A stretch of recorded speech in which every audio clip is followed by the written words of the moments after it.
Hello guys, welcome to my channel trading chart patterns. Now I am analysing this stock ACC. अगर आप इस stock के graph को देखो गौर से तो आपको क्या दिखेगा कि ये वाला जो लाइन है ये इस स्टॉक के लिए सपोर्ट का काम कर रहा था। ठीक है, सपोर्ट का काम करने के बाद में कैसे ये स्टॉक रिवर्स हुआ, ये वाला कैंडल कौन सा है कौन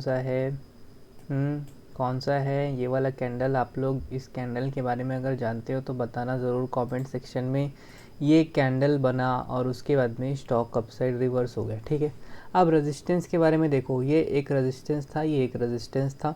ठीक है, स्टॉक ने इस रेजिस्टेंस को ब्रेक किया, सपोर्ट का काम किया, फिर ऊपर गया, फिर ये देखो सपोर्ट का काम किया, बाद में रेजिस्टेंस टूट गया और नीचे आ गया।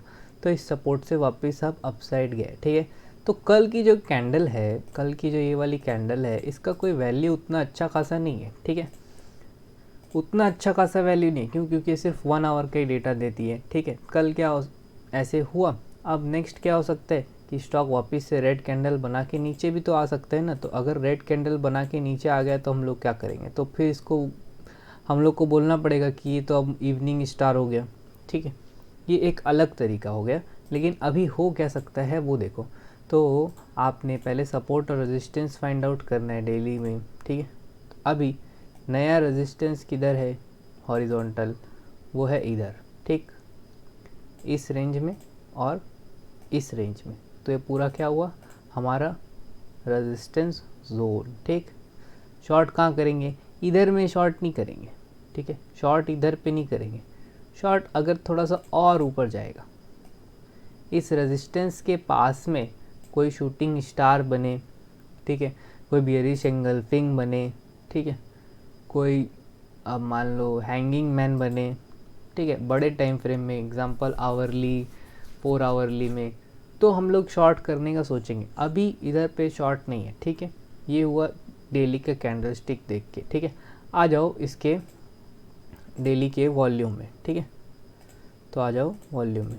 तो क्या दिख रहा है कि जो वॉल्यूम है, जब ये स्टॉक ब्रेकआउट किया था तो कितना बड़ा वॉल्यूम आया ना।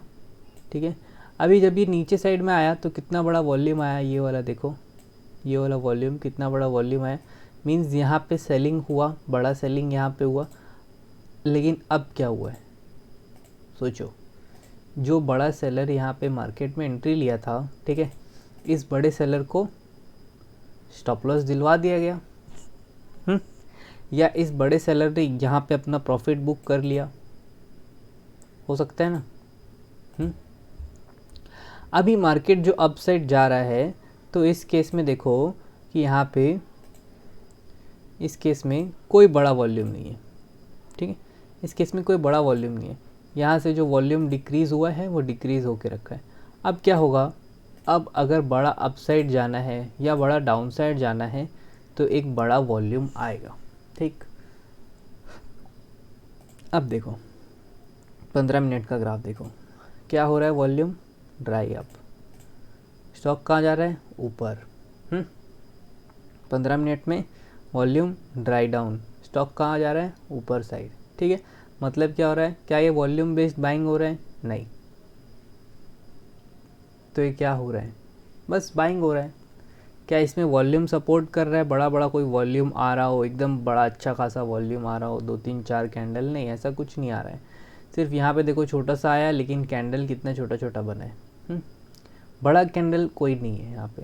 ठीक, नॉर्मल कैंडल में नॉर्मल वॉल्यूम है। ठीक, अब आ जाओ इधर देखो, 5 मिनट के ग्राफ में देखो क्या दिखता है, कोई बड़ा वॉल्यूम है, कोई बड़ा वॉल्यूम नहीं है।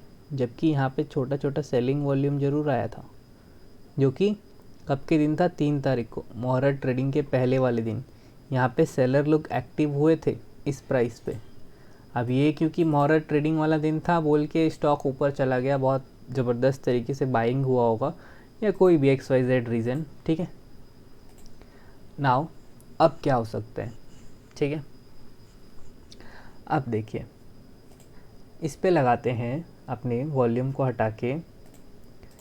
यहाँ पे वॉल्यूम से कोई कंफर्मेशन तो मिला नहीं कि क्या हो रहा है नहीं हो रहा है। ठीक है, वॉल्यूम में बस इतना पता चल रहा है कि वॉल्यूम छोटे टाइम फ्रेम में सेलिंग साइड था, ये मुहूर्त ट्रेडिंग की वजह से अपसाइड आ गया। अभी volume most of the case में डाउन साइड के तरफ ही दिखाई देता है, ठीक है, लेकिन डेली टाइम फ्रेम में थोड़ा सा बुलिश है। अब आ जाओ इसको देखते हैं हम लोग EMA के कंटेक्स्ट में। ठीक, तो मैंने यहाँ पे क्या किया, मैंने यहाँ पे EMA लगा दिया। अब देखो लास्ट बार 200 EMA के आसपास कहाँ आया था स्टॉक, सितंबर 2020 में। ठीक, सितंबर 2020 में स्टॉक अपने 200 EMA के पास में था।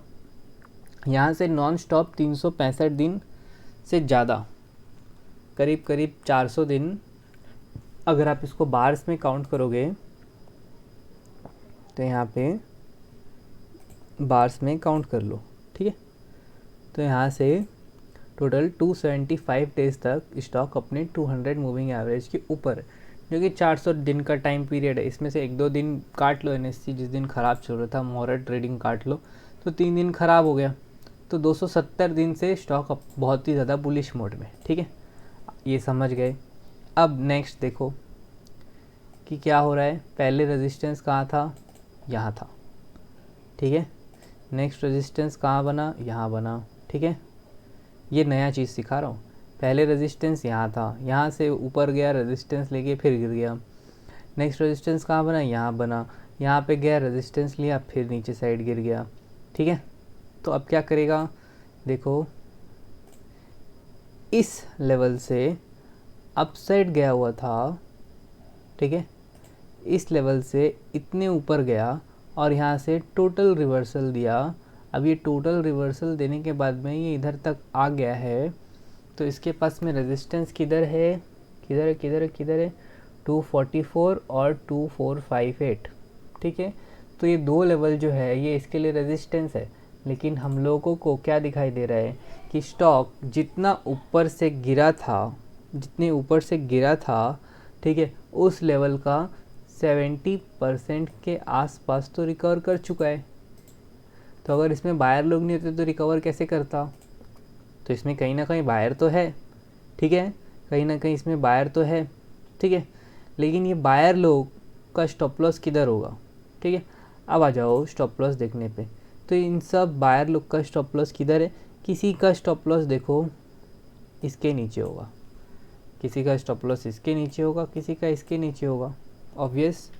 ठीक है, तो अब हम लोग शॉर्ट कब करेंगे, शॉर्ट हम लोग इस स्टॉक को तब करेंगे जब कोई एक कैंडल 15 मिनट में, जैसे कल मान लो कल 15 मिनट में एक कैंडल ऐसे ओपन होता है और ओपन होते ही नीचे आ जाता है।